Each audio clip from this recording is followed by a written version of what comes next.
By the way, Sean.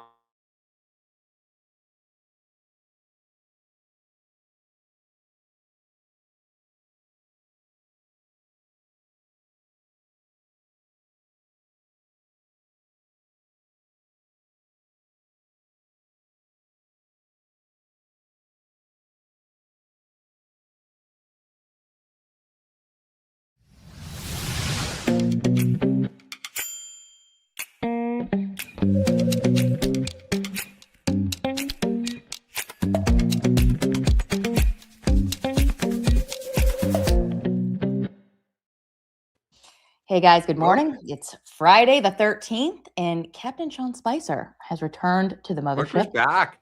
Yeah. Sean, what can you tell us about, you were off on a beach somewhere drinking mimosas in a bikini, right? Absolutely. Yep. That's your, yeah, I had a small Navy assignment, mission complete. I'm back. Very good. Well, welcome back. Guys, we have a lot to talk about today because if it's Friday in President Trump's second term, of course, it's a crazy news day, like every Friday. Very different from the pace of the Biden years, let's just say that.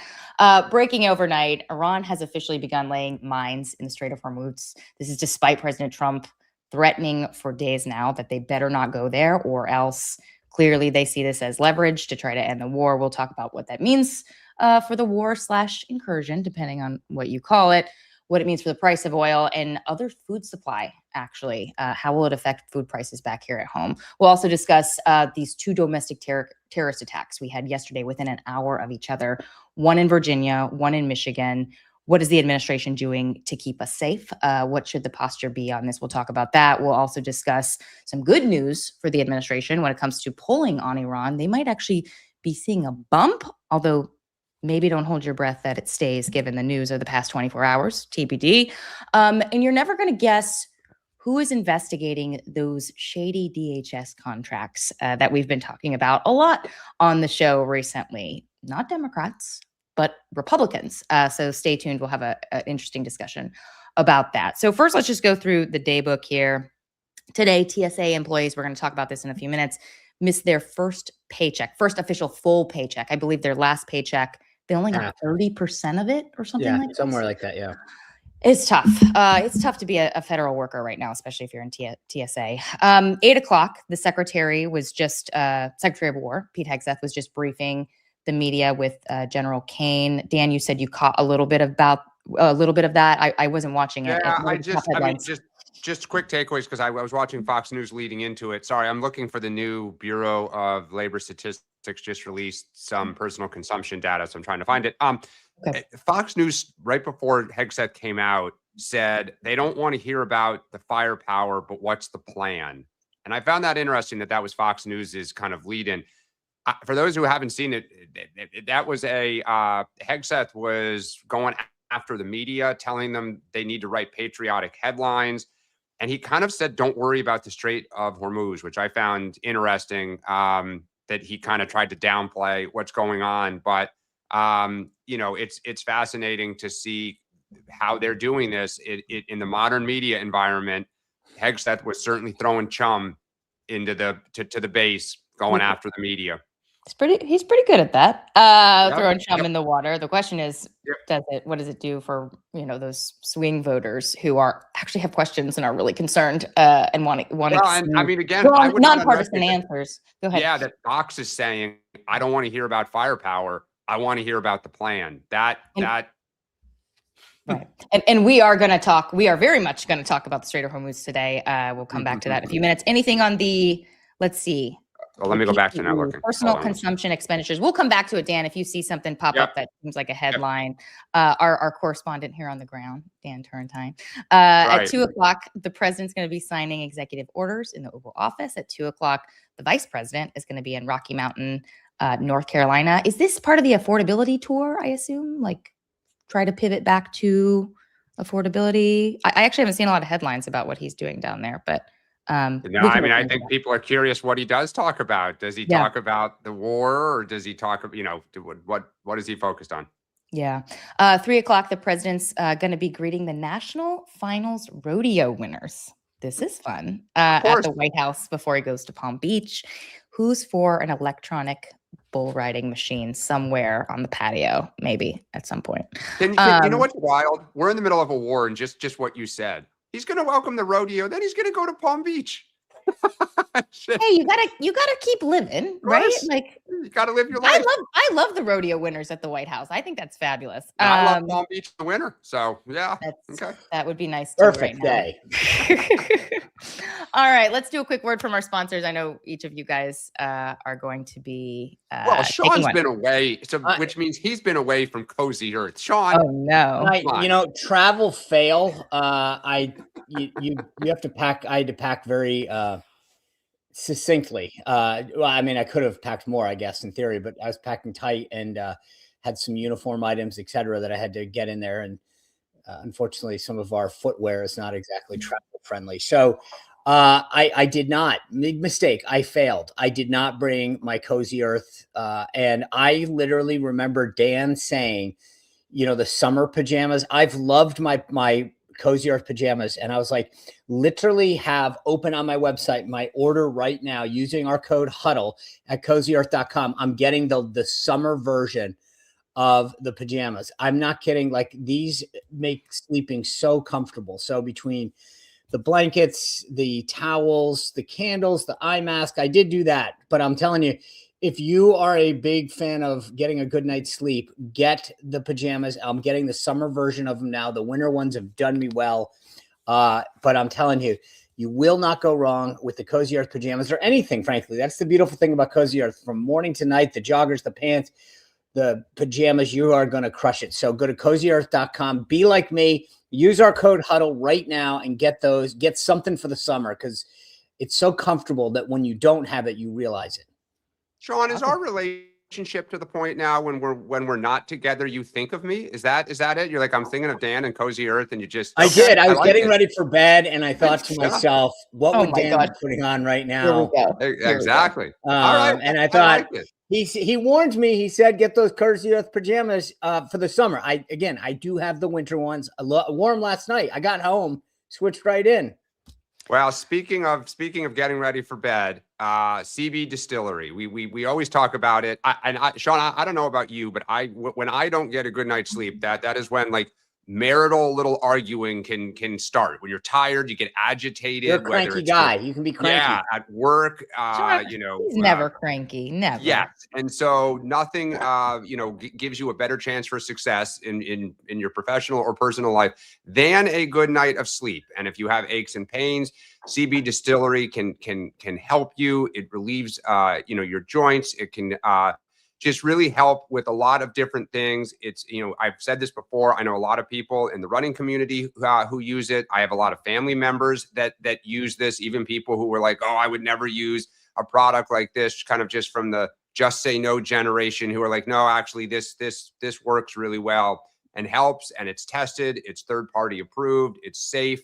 And it really does help. So go to cbdistillery.com, use our code Huddle for 25% off. That is cbdistillery.com, and use our code Huddle for 25% off. Thanks to both our sponsors. Before we jump in, a couple housekeeping notes. Number one, if you're not subscribed to our YouTube channel, please go subscribe right now. You can search it at the DC Huddle.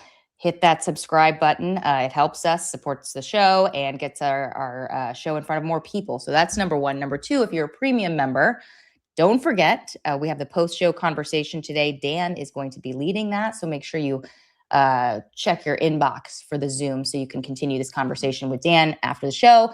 And then lastly, I should have said this yesterday, but I didn't know on the show. Happy birthday to the woman who is basically our manager for all intents and purposes, Katie Arnold. She is our stage mom. She keeps the trains running on time, makes sure we are organized when honestly, sometimes we are a bunch of chickens with our heads cut off running around. Happy belated birthday to Katie.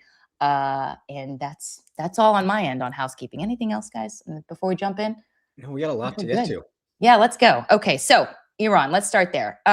Good news and bad news for the administration. I'm going to start with the bad news because clearly I'm a journalist and that's where my head typically goes. That's not going to be happy with you now. Yeah. Yeah, there you go. So just yesterday, I believe it was on CNBC, Treasury Secretary Scott Bessent was saying in an interview that the administration is preparing to escort ships through the Strait of Hormuz, right? Trump has been pressuring commercial ships to get moving. Don't be afraid. Get this cargo moving. He's been saying the strait is getting better every day. The administration has said they do not think Iran would put mines in the strait because they're sending their own ships through and because they took out, most of Iran's navy. But now we have this news that, from overnight, that they are putting mines in the strait. And this has serious repercussions on the world economy. 20% of the oil, we've talked about it, passes through the strait, and there could be potentially food price changes too, implications on food prices, but we'll get to that in a minute. But Sean, how on earth did they not have a plan for this? I mean, this is serious stuff. And I know the administration, the secretary saying, don't worry about it. But I remember when this first broke out, you said, watch the strait. That's going to be the big thing. And it is turning into the big thing right now. It is, but there's several facets to this, right? So there's the Navy has a history of escorting ships through the strait. So that part's practice, proven in practice. The issue is one, the mining of that strait, right? And so if you put them down and then can tell your own team where they are. But the second issue is firing ground to air missiles, right? The strait is narrow. So it's not just guiding folks through and preventing small boats or, taking out drones from above. It's your surface to air missiles. The drone swarms are a big deal because, again, the closer in you are, you can launch stuff now from land. So you've got a whole land piece that's not what the Navy does, right? So the Navy can guide your ships. The Navy can take out some of the stuff in the air. But when you talk about stuff that's coming surface to air or things that can come from the land, that's probably more of a Marine/Army, aspect. And you got to have probably more boots on the ground. You have to take the coast, right? In order, right? But I think that there was probably a feeling, and what you hear again, there's different aspects of this mission, right? Did the military achieve its goals? Yes, it took out the air defense. Their Air Force is pummeled. Their Navy is pummeled. Their Army and but you have all these little proxies. You have a little, this is an insurgency that you're fighting, and the proxies as well. So it's not like this is not some kind of conventional war where you're going to a battle line and taking out one group and then they surrender. So I think there was a sense that a lot more would collapse and that you would see a lot quicker. So I think that the plan was there, but this is, again, remember, we talked about this in the weeks leading up.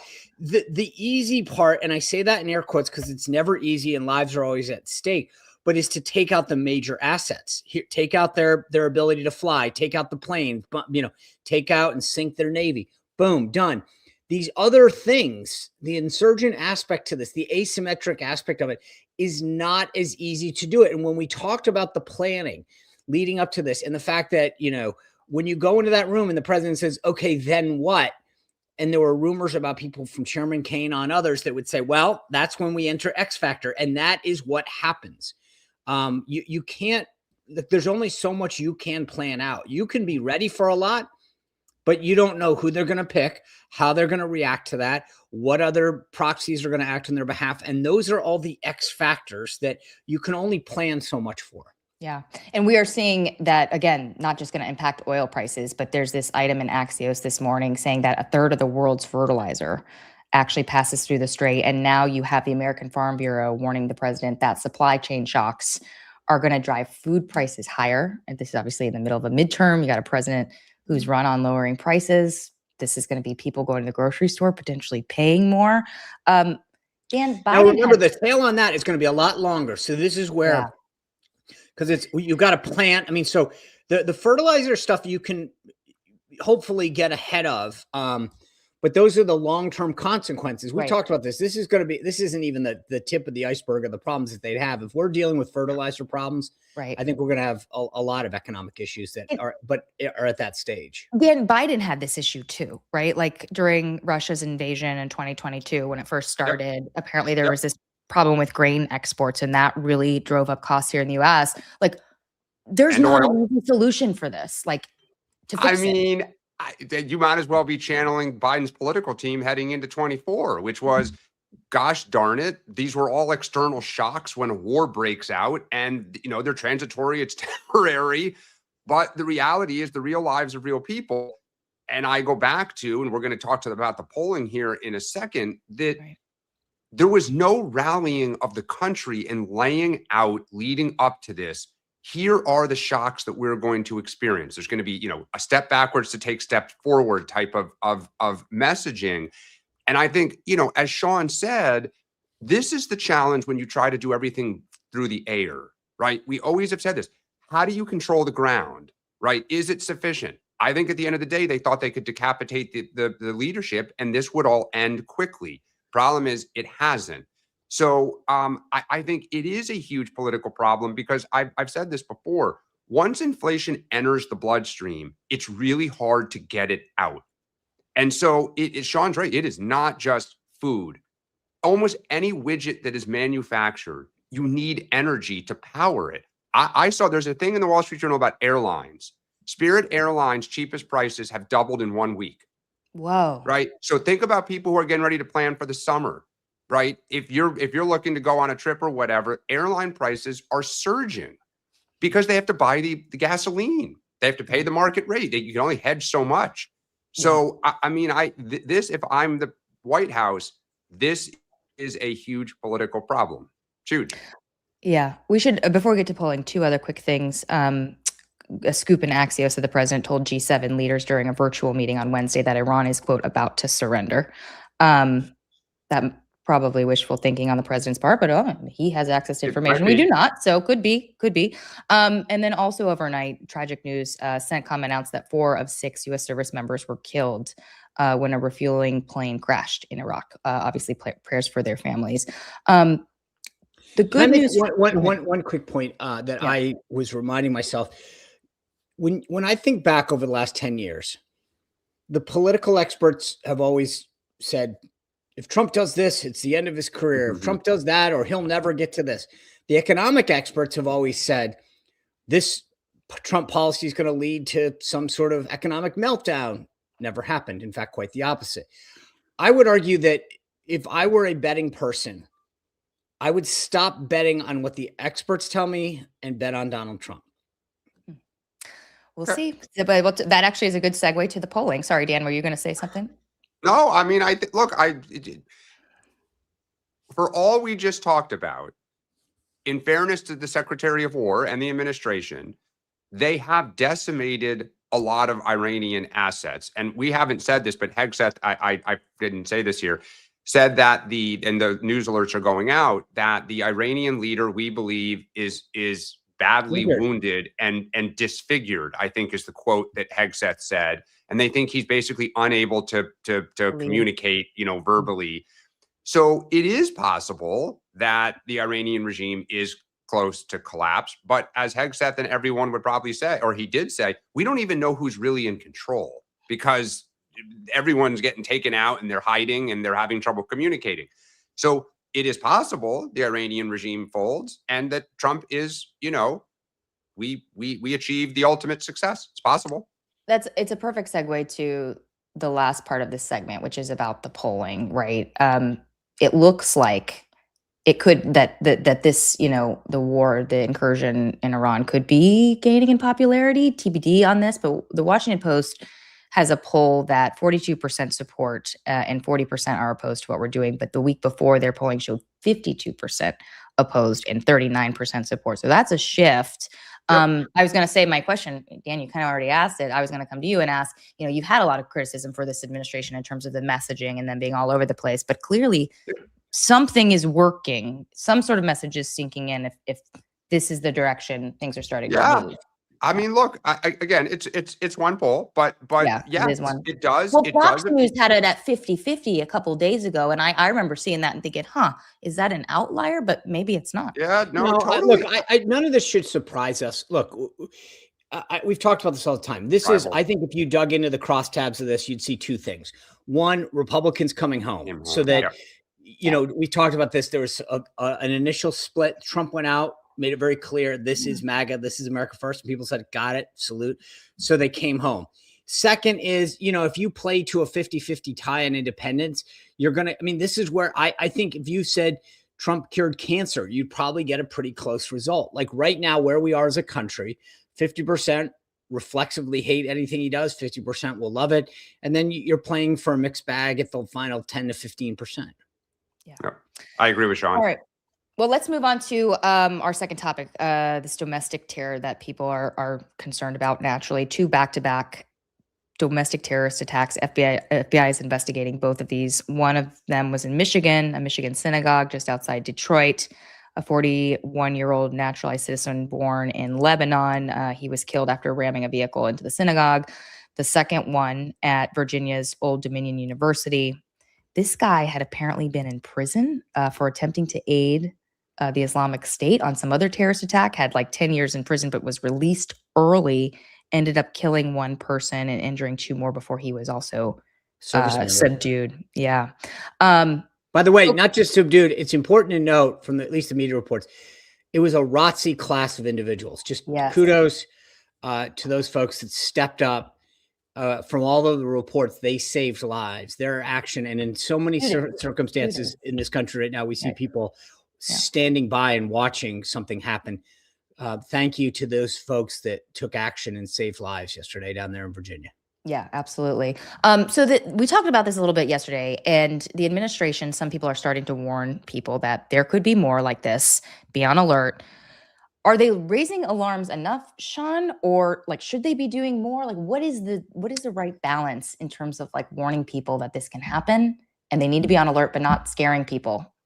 I think that's a great question. I mean, there is a balance. You don't want people to be freaked out where they walk down the street and they see, call some dude because, they're shady. But at the same time, you do want somebody. I was in an airport yesterday traveling home, and this sounds silly, but I was like, oh, I had my bag and I sat down. The flight was delayed and I sat down. I left the bag kind of, and I was like, gosh, I don't want anyone to think it's not mine. I mean, like there is a heightened sense of awareness that we need to have because you don't know anymore. And I know that several people have noted, I mean, there are millions of people that are in this country right now that we don't know the background of. I mean, even that individual that yesterday, I mean, he was let out of jail early after sympathizing with ISIL. I mean, it's just, so I think that there's a huge balance that we have to strike, which is not go too far where kind of just reflexively, but if you see something, say something, like the old post 9/11 TSA warning.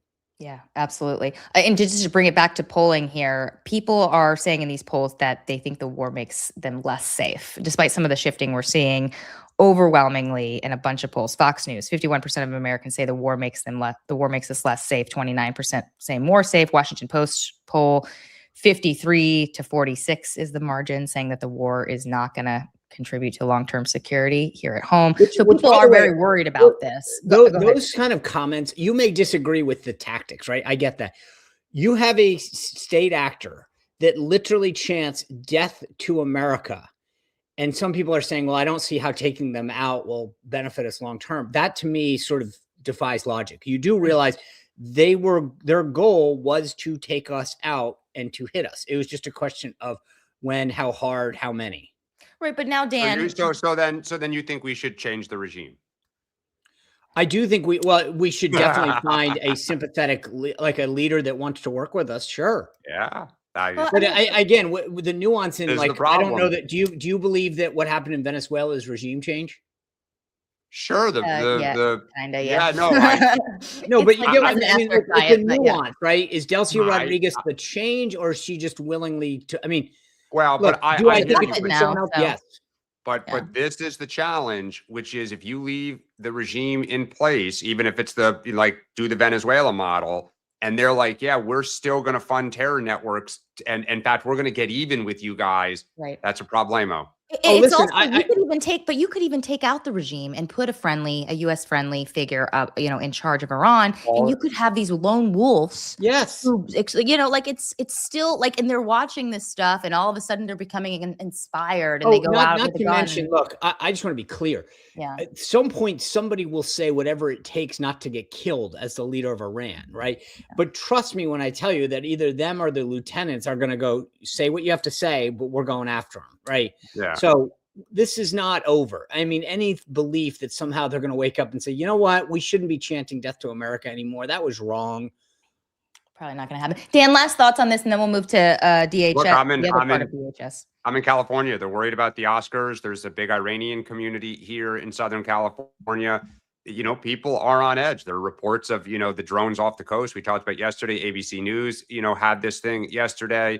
People are antsy. I'm flying home tomorrow. I've gotten text messages from family. Be safe. Be careful. You know, it's the way of the world right now. Yeah, it's really unfortunate.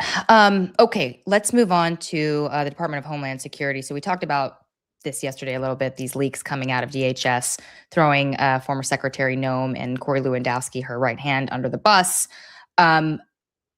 Now we are seeing, as I sort of teased at the top, Republican chairmen in the House are now investigating this. That's sort of looking into this $220 million ad campaign featuring Noem, as well as other sort of connections with Corey Lewandowski, and just generally this sort of shady contract process. Here is Anthony Garbarino, who heads the DHS committee in the House. He says, I think Corey had his hands in a lot and probably should not have. We are looking into a lot of contracts.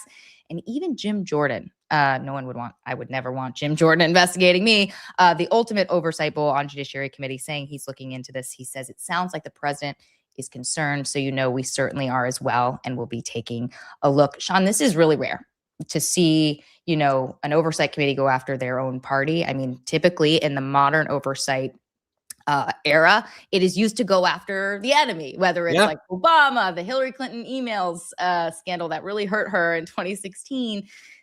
This is a change. And again, it seems like there's a wink and a nod from someone to do this. Well, yeah. I mean, I think the floodgates are open. Once, I mean, it's twofold. One, you know, Noem herself, and then secondly, Corey in particular. Corey has not done himself any favors probably over the last 8 years, but definitely over the last 12 months. When you hear stories, people, you know, Corey was unbelievably effective, if you want to give him that. People feared him. He got stuff done, but he did so at a price. He does not play well with others. I don't think Corey would have a quarrel with that description. Sharp elbows. And so this is the problem. When you play that way and then you go after somebody and they fall, DC is a vicious place. I mean, look, there's two things that I would be worried about if I were Corey in particular. One is just the criminal aspect of this. And two is just the personal financial costs. I've talked about this. I've never been, thank God, you know, a target of anything, but a witness. And the lawyer costs just ratchet up. I mean, they can bankrupt you. And the number of people who have had to deal with this, especially in the Trump orbit, and you go back in in Bush 43, people were buying insurance for this. You know, these investigations, even when you're hauled in front of a congressional committee, you got to have a lawyer who needs a paralegal, who needs a lawyer. Absolutely. You know, you're talking several $100,000. I mean, you know, potentially hundreds of thousands of dollars. So, and when you hear Garbarino and then Jordan give the green light, you know, God forbid the House flips, they're in real trouble. Dan, Sean? Are Democrats looking at this and are they like taking all of these promises to investigate with a grain of salt, thinking like, okay, they're just trying to take the wind out of our sails for if we flip the House and do this investigation? Like, are Democrats skeptical that these are going to be real probes? Well, I think what they believe is the allegation of the lack of oversight of this administration, whether it's on immigration or, you know, the Pentagon, like you name it, that resonates with people. And I think that what they see is an administration that maybe thinks like, we do need to get ahead of this. It was reported this week, we haven't even talked about it, that they're going to cancel the Boeing business jet contract. And they were getting ready to buy it. DHS was. They leased it and then they wanted to buy it. You know, oh, by the way, why? That is a devastating campaign ad. Like, we all know it. That well, also, it doesn't pass the smell test, right? I mean, look, we went through this entire Doge process, which I was a huge fan of. Like, I'm sorry, if you're going to tell me to send money to Washington, I love America. I will pay my taxes. Freely. Like, I want to. This country is a great place, and everyone should have some skin in the game when it comes to it. But don't like sit around and waste my money openly, right? I find it insulting to tell American workers that they have to work harder and longer, and then you're not even going to have proper oversight on the money that they spend. And when you're buying a jet purportedly to fly people out of the country, and it's got a bedroom in the back and a bar, I don't feel like it's really makes me want to work that much harder. So look, I think that they're doing this, for political purposes. But the other thing is, I just want to be real clear on this. There's one thing, steering contracts to people or friends is as old as the country. Where I think the problem is going to come down is anything that was done on taking, orchestrating some back end deals where it's like, okay, funnel this to my company or somewhere that I own a percentage in. And God, it's one thing for Jordan and Garbarino, but if Dems get control, every little shell LLC that you set up in Delaware is fair game. So this is what I was going to say, because now people are picking up what yours truly has been saying now, going back to the fall, which is that Democrats on the committees are inventorying. And it was reported yesterday that now the committee chairs are all beginning to talk on the House and the Senate side. What will we do starting in January? Who is going to lead what probe? What are we going to focus on? Because there's so many targets out there. So, Jim Jordan and them can say whatever they want. If anything, it just says there's blood in the water. Keep pressing. I want to ask you, Sean, does Donald Trump pardon Corey Lewandowski and Kristi Noem? And does he do it before this picks up steam to embarrass them? Because once depositions start, and once he can't like all these headlines because it makes him look bad. Yeah, it's a great question. I think there's a decent chance the Corey, say what you will about him, has been extremely loyal to the president, and he respects that. I think it's going to depend on what it is. So if it's we did ads, sure. But if there's allegations that the one thing that Donald Trump really pisses him off, I think, is when people full on grift off of him. Yeah. Yep. And Totally. so it's one thing to say, hey, I took care of people that were supportive of you. Okay. Yep. That's as long as is the day. Where it's like, I took back end money from you. I got I got 3 points off the buy. And I pocketed that money off of the goodwill that the American people gave you. That's the line that he has. And so the question's going to become, or the answer to Dan's question is, what's the allegation? If it's just that we're going after you, I think that there's a decent chance. But where Donald Trump is always drawn the line is that if you take advantage of his goodwill, right, he never seems to really, that's where he draws the line. And by the way, he's been asking people this, like, did Corey make money off of the government? Like, did he steer money to himself? In terms of your question, though, I feel like a pardon right now, or any time after Democrats, flip the House, would just pour gas on the fire, right? Because it doesn't matter, like, if legally, you can't charge them. There's still political oversight, and if he does that, Democrats are going to be like, oh, there's definitely something there. We're going to spend all of our waking hours trying. But do you pardon him now? Like, do you pardon him in the next few weeks? So one thing that Trump, again, he's really smart at this stuff. There are times when people have gotten pushed out, and at least I anecdotally, I've heard that he says, well, why do we do that? That person now is out on an island and has nothing to. So the question becomes, if there's anything where Corey were to lead back, well, remember, I told you this, and I'd have to say it in a deposition. I don't think that's the case. That might make a stronger case for a pardon. But if it's like, you made these decisions on your own, you made money off of me, and then I think you might have a little bit of a different situation. Last thing we wanted to hit in this segment was the fact that, again, it's been 4 weeks. DHS still closed, as we mentioned at the top. First full paycheck being missed by TSA. There was this line, I can't remember where I read this. American Association of Airports Executives say that TSA employees have now worked without pay for nearly half of all workdays so far in fiscal year 2026. More than half of all work. Like, how do they even pay their mortgage? Like, I'm serious. Yes. Yeah. So, I mean, just flagging, this is, I think it was yesterday, the Senate tried to once again reopen DHS, once again, didn't have the votes. I mean, like, what is your new thought on how long this is going to last, each of you? It's playing with fire if you're Democrats now. I mean, it's just, I get it. The immigration needs to be, DHS or ICE needs to be reformed, but man, you're playing with fire politically now. I think it's Friday, March. Oh, by the way, it's Friday, March 13th. By April 1st, I think this is over. But that's still 2 more weeks. Yeah. I don't know. I really don't know. I could see it going for a really long time and until something really bad happens, which is really look, first, I mean, here's the $1 million question.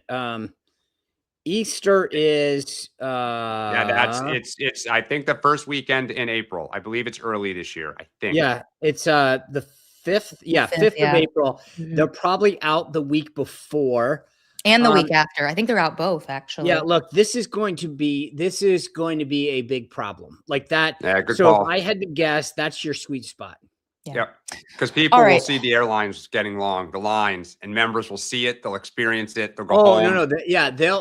And look, let's be honest. Until a member of Congress personally deals with it or their family does, they don't really care. Yeah, but they're going to feel it. And the problem is that it cascades, right? So a plane wants to take off on time. Only half the people have made it through security. And remember, that plane then goes somewhere else. And this thing starts to fall on its face real quick. Yeah. Let's move on to the SAVE Act. And this question we've sort of discussed a little bit this week, is all the pressure campaign, is the juice worth the squeeze on this? Senate Republicans, even some who support the Save America Act, they're starting to get angry with this pressure campaign. They think it's counterproductive. They think the focus should be on trying to put a spotlight on Democrats who oppose this legislation. Thune is going to be bringing this up to the floor next week, but let's be clear, he's not changing Senate rules, so it is not expected to advance. It will not clear the filibuster. And my question, how it happens is going to matter. Sure. So because normally it's like they can't get closer and okay, move on. If they enact this talking filibuster, which forces people to go down to the floor and stay on there, right, and you can call it, then I think we're going to have a different scenario. I listened to the show on the way home yesterday, and Ashley Hayek was noting same thing that I've been saying for a while. People want to see fight in our party. They want to know that, the idea that they can't stay up past 5 p.m. because the soft food runs out at the buffet is a problem. I feel like I want to know that you tried. It's one. And so we're going to know who's on board on this, right? Number two, we're going to know who also tried. If you're hey guys, we couldn't stay past 8 p.m. Then we'll know who that is and we'll name and shame them. And I think this is part of the process right now is Thune might be right that you can't have the votes, but he's almost predicting defeat, and it's acting like I don't even this isn't even we might as well lose. We might as well not play the team. They're 8-0, and why even get to the point? It's also setting expectations. I mean, remember how much trouble Chuck Schumer got into during the first shutdown standoff last year when he's yeah, we're gonna stick it to the Republicans and draw a line, and then he ended up leading Democrats to he didn't. That's the problem. And he always knew he was going to do that. He always did. And then he just got totally, beaten up for taking this fighting. But Rachel, here's what I'll say. Remember, we didn't think we could pull this off, right? And Thune might be right. The numbers are not there. Look at what John Cornyn did. Ken Paxton came out, threw this gauntlet down, said, you know what? I'll get out of the race if we'll pass the SAVE Act. And John Cornyn. And Cornyn then writes an op-ed and says, oh, all right, I'm in on the SAVE Act. Sure. We wouldn't be here. And one by one, these guys are, you know what? So if it wasn't for this, we wouldn't be this far down the field. But look, and far be it for me to give Republicans advice, but I mean, here's the problem, Sean. So you're going to get everybody on record for the SAVE Act. Okay. Yep. Then the question is going to be the filibuster. Okay, Ron Johnson is making a movement to bring up a vote because this is the end game, right? You tried, but under you the failed. Talking filibuster, you won't need it. He wants to do. Well, but then when that, they'll say, okay, after a week, we got to move on and do other business. This is what Thune's going to do. Johnson's going to bring it up to say we're going to end the filibuster. So we all know or have a high degree of confidence that will not pass. Okay, so then you're putting Republican senators in a vice. Okay. So now go to what you said earlier about Trump's view, very smartly, right? High EQ here, that if we make somebody really angry, they can come back to bite us in the butt, right? So if you anger a dozen Republicans who just are like, I'm going to find a way to get even with you, not publicly because they're afraid of Trump, but subtly, we are going to start to try to stick it to you. I would think at the end of all of this, what outcome have you gotten? You don't achieve the policy outcome, and you have a bunch of people who say, I'm getting even. Yeah. In your party, not ours. Right. And I get it, but I'm going to tell you this right now. If you don't even try, you might as well kiss them. You cannot turn around and ask this base to go out and fight in the midterms if the answer is, but we didn't even try on an issue that you cared about. Not going to happen. This is what I don't get. This is all by Trump's making. Like this was an elected choice that Republicans made to go to war with their own party. But Dan, I got to be honest with you. I've been in the game 30 years, right? To me, why are we doing all this if we're not going to fight for the things that we believe in? I said this about like pro-life issues several months ago. At some point, why the hell are we in the game if you're not fighting for the things that you believe in? And right now, I believe that honestly, for our party, for where we are as a country, this is good for the country. And if you're just going to tell me, not you, but like collectively our leadership in the Republican Party, it's a Friday, we don't have time, we got then why the hell am I going to go out and put up your signs and make your phone calls? Screw off. Like, I get it. I believe Susan Collins is the only one that can win the Maine seat, right? I fought for Connie Morello back in the early 2000s. Like, my first race. I'm willing to sacrifice certain things for the majority, for the good of the party, the majority, but on certain consequential, principled things, for God's sakes, fight. Can I just ask though, very quickly before we move on, what does try look like, Sean, to you? Is it how long do they need to put this fight up? Is it not just one night? It needs to be like several days. And then, like, at what point is it, like, if they can't get the victory they want, what is showing the good fight look like? I think, again, to me, this is like when I talk about them leaving town during a shutdown. It's like, if this is 24 hours long and you go, well, it didn't look like Democrats are going to yield the floor. Like, exhaust this thing. I want to see people on sleeping bags. I feel like, why are you, like, to me, we'll win this. It's an 80% issue. So again, you're not fighting so in my opinion, like I think this is worth it, but I don't know. The answer is give me a reason, Rachel, is the answer, right? So at the end of a week, Thune says, hey, 4 guys have malaria. They can't go outside anymore. We've got they need their heart medication. I don't know. Yeah. But don't just roll over after 24 hours and say, hey, we all stayed up. We sang songs by the campfire and the logs went out. So we have to go home. Like, I want to actually see that there was a real effort by our team to go out there and do that. And I want to know who participated, because I can tell you there's several of these folks that are willing to go out and do this, but there are several that aren't. We have a risk that the government is shut down or the DHS is shut down in the middle of a war and airplane lines are long and we're talking about ICE. If their DHS is shut down, food prices are going up, gas prices are going up, and this is what they're digging in to fight on. I think the country gets disgusted. And when there's a jump ball in a midterm, it tends to favor the party out of power. Just saying. We shall see. But Senate sleeping bags on the Senate floor, that's something I don't think I've ever seen. Cots they brought in the past. Cots. Yep. Oh, interesting. Cots. Wow. That's when they had those late night votes like years ago, they brought in some cots. Also, didn't Markwayne Mullin take over the candy desk in the Senate chamber? So, like, whenever they have a long vote series, they pull out the candy or during impeachment or whatever. I feel like now. Okay, so now can I just throw this out, because there's a lot of people on the Hill that listen to our show. Sure. I'm just saying, if you are a Senate staffer or Markwayne Mullin, we will give you some CBD from CB Distillery to hand to the Democrats.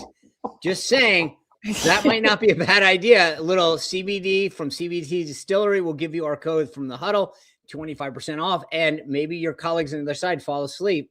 Just an idea. All right, just quickly. And they will offer up toxic amendments that put the GOP on the record. Also, maybe Republicans need a bubble cuddle blanket to, come back together. Yeah, I would get some Cozy Earth pajamas, folks. There you go. Dan, go ahead. Guys, if you have to have sugar for a late night, what candy are you having? I can't do that. That's... Oh, I don't. Sour Patch Kids. Pop those. Oh, that's a good one. I was going to say Starburst. Also on the sour candy is not what keeps me up. Sugar is not.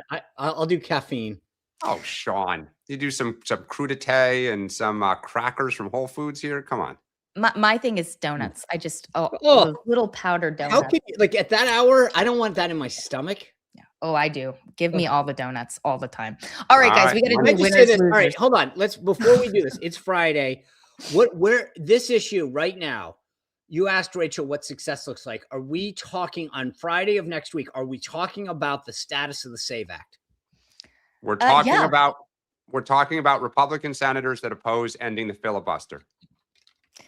Yeah, I definitely think we're still talking about this. I mean, I'm actually working on a column about this right now, which Sean, you're not going to love because the title is something like enough already. Like, let's. But here's the deal. Enough I with the think infighting, what but- you want to know what an interesting column is? Here you go.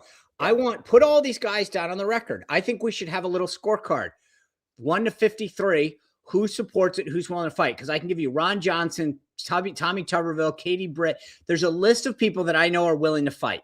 Mhm. I think we need a little scorecard. In fact, there you go. There's mine. I think I'm Mark doing that. Meadows, Sean, go to Mark Meadows' Twitter account. He's got a running tab. does Elon. Like, yeah, and he like retweets it all the time. And so Mark Meadows. All right. By the way, we just spent 6 minutes about Republican okay. on Republican. The There you Democratic go. Party. Okay, we got to move on because we got to get to questions. Winners, losers, and what we're watching. Let's start with loser. And since Sean is back after being gone for a couple days, Sean, we'll start with you. I'm going on X right now. Mark Meadows. Just to anyway. Here's my loser. My loser is CNN for a variety of reasons. Number one, they called these kids in New York teenagers just out having fun, throwing little terrorist weapons, which is insane. And then Abby Phillip had to backtrack on her reporting on this. But then what really took the cake was, I'm going to play you a clip. This is Paul Begala. As I said, on the way home yesterday, I listened to the show. There was a question about DOD spending. This is CNN addressing the reports of the Department of War end of the year spending. Take a look. Spent $15 million in 1 month for ribeye steaks, $6.9 million for lobster tail, $225 million for furniture. He spent more in the month of September than most countries on earth spend in their defense. Paul, do you believe all for himself? Lobster tails? Do you believe while our troops are eating MREs? No. Do you believe the Secretary of Defense is personally eating all the lobster? Well, he It's can't for eat the 16. troops. Oh, really? The troops are getting And lobster. frequently. Brothers Defect has steak and lobster. How's your steak and lobster? All right, damn near decent. How's yours? I'm ready for war. We're going to war. They deserve a my nice God. Troops who are going to war. Oh, get my God. Great meal. You know Okay. that. They're You getting know lobster. that. You are so You're full gonna of get it. killed over this. You are You're so gonna get killed full of over it. this. Internet, do something. I might have to double it. I had to run it back. He has So spent. I would just say this to Paul Begala, who hasn't served in the military. If you're going to talk about stuff like this, get your facts straight, do a little bit of research, both in the Army and the Navy. I can't speak to the other ones. This is a rewarding meal. So in the Navy, generally speaking, on a ship, this isn't usually it's one where it says, hey, we're about to extend the deployment. It's a lot of times used in reward for Bravo, BZ, well done, job well done. But for him to try to make the assertion that Hegseth bought a bunch of lobster tails for himself is patently false and defamatory. This is a long-standing meal that's given to, again, I can't speak to the Air Force and to the Marines, although the Air Force probably has it every day, that is meant to be a thanks for your service, thanks for hard work. It's a regular kind of thing. And I've really found the attacks on Secretary Hegseth pretty over the top this time. This just shows the ignorance of a lot of people, both pundits and reporters, who go out and say stupid things like this. Dan, But of course, loser. I cannot imagine Republicans making a similar claim. I would doubt that. Sean's not going Anyway. to like this because my loser is Pete Hegseth, but for a different reason. I would not criticize their food habits, but I just think, earlier this week, it was not denied by the Pentagon that they did not like some of the photos that came out of a recent press conference of the Secretary of War, and they banned some of the photographers from future press conferences. I thought today what Pete Hegseth was doing, saying that the headlines need to be more patriotic, attacking the media, maybe it's just the way of the world now, but I just do not think it is a good look. I don't think it makes him look serious. I just don't. I think it makes him look more like his former job than it does the Secretary of War in a war. And so for me, in the long run, he is my loser of the week for those two things. It's just not what you should be doing. I will say that I've heard Republicans privately express concern about how partisan some of the press conferences appear. But, we've talked about this. He's performing for not just, it is an audience. The president loves this. The president loves this, right? Sure. So there's that. Okay. My loser of the week is Chris Wright for that tweet that was sent out. Apparently it was an aide saying that the Navy had escorted a ship through the Strait of Hormuz. Ended up being false. Just like I was talking to somebody back in Ohio who's Republican, Trump supporter, and they were like, how do you get this wrong? How does the Secretary of Energy get this wrong? What is going on? We need answers, very concerned about oil prices, et cetera. So I think that, he's my loser of the week because how does it happen? So anyway, okay, let's do winner of the week. Sean. So my winner of the week, after our earlier discussion, are TSA agents, officers, agents at the airport. I looked this up. The starting salary for a TSA officer is $34,454. The average TSA officer makes $48,607. You noted earlier, Rachel, how many days they're not working.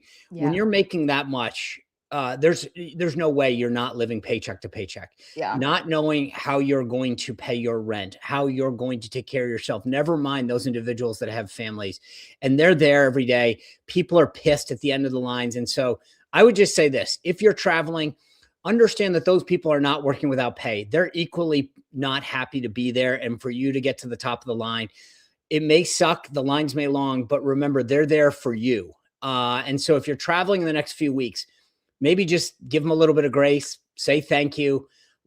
I was a little pissed at the line, right? But you remember these guys, they're not even getting paid and they're there right now. Now, I know people will go, well, they get back pay. Yeah. Remember, when you're making that, when are you getting time off to go secure the loan to make sure that, you will get paid back, that you don't know how long? I mean, this is no way to live. Yeah. And I'm just saying, there are people out there doing their job for the good of the country, maybe not without the thanks that they deserve. So anyway, just thank them if you're traveling and appreciate the fact that the line may suck. That's not their fault. That's such a good point, Sean. Dan. My winner of the week is Jim Clyburn. For those who don't know, he was Nancy Pelosi's kind of right hand to the Congressional Black Caucus and just a trusted advisor to her. He is in his 80s. He lost his wife recently. People thought he would retire. He has decided to not retire. It's being reported by Jim Clyburn that Hakeem Jeffries has asked him to stay. For those who don't know, the most powerful man in the Democratic Party here is going to be Jim Clyburn, because when he speaks, everybody listens. I would keep an eye now on South Carolina for 2028 because he was the one who pushed for that, a while ago. And I think that if we take the House back and major decisions are made, things are going to run through Jim Clyburn. And so congratulations. It's a great just for full context, he's 85 years old. It's amazing. Just to make sure everyone understands how old he is. I mean, we often talk about Democrats staying too long at the party, but this guy is still peak power, right? And I'm curious though, Dan, very quickly, what is the reason Joe Biden was the nominee and then eventually the president? And also South Carolina plays big in the in the new map. That will be because of him. For sure. 100%. What's his relationship like with Harris? Do we know? Don't forget, he spoke very high. So it's not great. I mean, just to go back, Jim Clyburn, Sean, you and I talked about this, going back here. Jim Clyburn was hesitant to endorse Harris initially. And then as it was leading up, he put word out that he would back her, and it sucked all the oxygen out of other candidates. But don't forget, Gavin Newsom was down there in South Carolina earlier this year, and he had a lot of very nice things to say about him.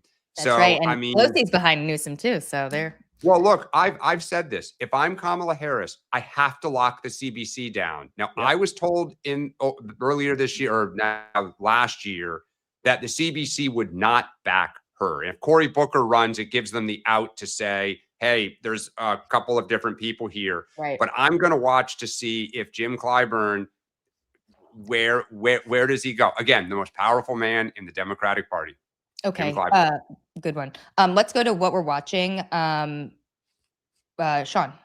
So I'll be cryptic first. I have a trip tomorrow. If everything goes as planned, on Monday, I'm going to have some fun anecdotes and pictures to share with the team. But what I'm also watching is Sunday, my new radio show on WABC. Tricia McLaughlin was former DHS spokeswoman. She watched yesterday. She had some concerns about the context of this discussion. I'm going to ask her about the contracts. So if you want, go to WABC, watch my Twitter feed. You can stream it live. So we'll have that conversation. She'll get her chance to talk about the contracts, and that'll be good. And for those of you who didn't watch yesterday, I mean, like we talked a little bit about on the show about, her husband getting this subcontract, a couple $100 million regarding that, the DHS ad. She has come out and said, Dan, you saw it on Twitter a little bit, has said when she found out her husband was involved, was going to get this contract or whatever, she recused herself. So this will be hearing her side after a lot of the headlines. Yeah. And look, yesterday was wild because I was touring colleges with one of our kids and came out, kept my phone in my pocket so I would pay attention and talk to him, come out, see all this. Tricia, I've said this before, is a friend. I've hosted, shows with her when I was on two-way. And I saw and I was like, oh my God. So I apologize to Tricia that I did not reach out to her to ask for her point of view. She is right. I've talked about people serving in government. We need good people. Tricia is a good person. And the fact that she has taken a lot of incoming. I don't know what is going to come of all these investigations. It is hard to cover stories that involve our friends. It's just really hard. But if you have not seen it, I have retweeted it, or the Huddle account has retweeted it. Tricia has put a response out. So please, see it here. Oh, well, that's us saying when we may be wrong. I don't know, right? The facts are going to come out, but Tricia feels very strongly. She is a friend. Please see what she said and her response. And again, Tricia, I should have asked you, and so I'm sorry about that. Yeah, I will. I mean, it'll be interesting to see with her response. Democrats are still going to look into this. Tune in. We'll see. And that's right. Go to the Sean Spicer show. Okay. Watching the week. Is it my turn? So I'm watching Illinois. Just a big Senate race. We're going to talk about it on Monday. But there's so many dynamics and there's sub-dynamics with J.B. Pritzker's involvement. Elizabeth Warren is there today. Do other people endorse? We'll talk about it on Monday. But I'm watching for more developments this weekend. Me too. I'm watching the relationship between Thune and the president because of all this SAVE Act stuff. We talked a little bit about it yesterday. Yeah, I'm curious what Sean thinks about this. Honestly, I think this is a great. You want to talk about a great story? This is. Yeah, Sean, is Thune majority leader when the next Congress is sworn in January? Yes. Yeah. Yes. He is. Okay. Look, I think Thune's doing the right thing by showing, but he's got to be careful on this thing. I get Thune's. This is a balancing act for him because if it is perceived that it was not a real effort, that might not go over well. Yeah. I could keep talking about that, but we are at 28. So let's take a couple questions. We will revisit this relationship next week. And by the way, folks, the obvious what we're watching is Iran, but we say it all the time, so we got to have something else. Of course. Here's a question here. I just want to know what percentage you think the SAVE Act ultimately gets passed before election. Okay, what's the percent chance it actually gets passed? I would say less than 10. I would agree. I think a version could pass. I'd say 50. Meaning, I think that there's some edit. It could get tweaked. You could get maybe Fetterman. Look at the poly market on this. Where's the poly market? SAVE Act becomes law by April 30th. Oh, it is decline. There's a 7% chance. By the end of the year, people think there's a 30% chance. That's actually pretty close to what I. By the way, you know what is really insightful about this poly market is this is one where if the Senate were to go, right? So the House, and let's just say the midterms happen. It was really insightful because it's got December 31st, right?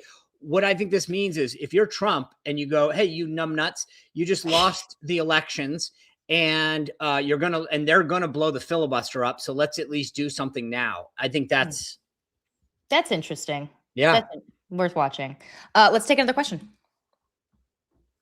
Okay, MPS question. What do you think about the way Senator Lindsey Graham has publicly commented on the conflict with Iran, and how might his rhetoric influence public perceptions of the situation? I find Lindsey Graham so fascinating because the arc of his of his thinking, this goes back to the initial Lindsey Graham. He was a hawk. He was a very big hawk. And he's kind of, in my opinion, contorted himself to the president on a lot of different issues over the last 10 years. But, you know, he's out there about how we need to finish this job and we need to be in there. And I'll be really curious, Lindsey Graham's point of view, if we get out saying we destroyed the Army and the Navy and missiles. And if Lindsey Graham says that's sufficient. Can I just say that, you know, Lindsey Graham has received a lot of criticism over the years for like changing positions to please the president, or that's what his critics say. But there's also a reason why he has ingratiated himself with the president. It's because of things like this with Iran. So that on foreign policy matters that he really cares about. That's his bread and butter, right? Like that's the thing he cares about most, that he has the political chips to play with, right? Chips to play with. Like he has made friends with the president, got him on his side, done some favors with him, maybe backed off on some criticism that he might have already had, because like he wants to be able to influence the president in moments like these. So that's just interesting. Yeah. Okay, we are at time, guys. So again, happy Friday. Wait, hold on. We haven't had him. Sean, what is coming up on Friday night, Sean? Oh, yeah. So Seth Keshel, who's been sort of a leader in registration analysis and whatever, has got a new book out. He joins me tonight to break down state by state, where are we registration-wise heading into the midterms. If you're a political junkie, this is a show for you. By the way, speaking of books, Sean, how's yours coming? Is it getting? I'll tell you.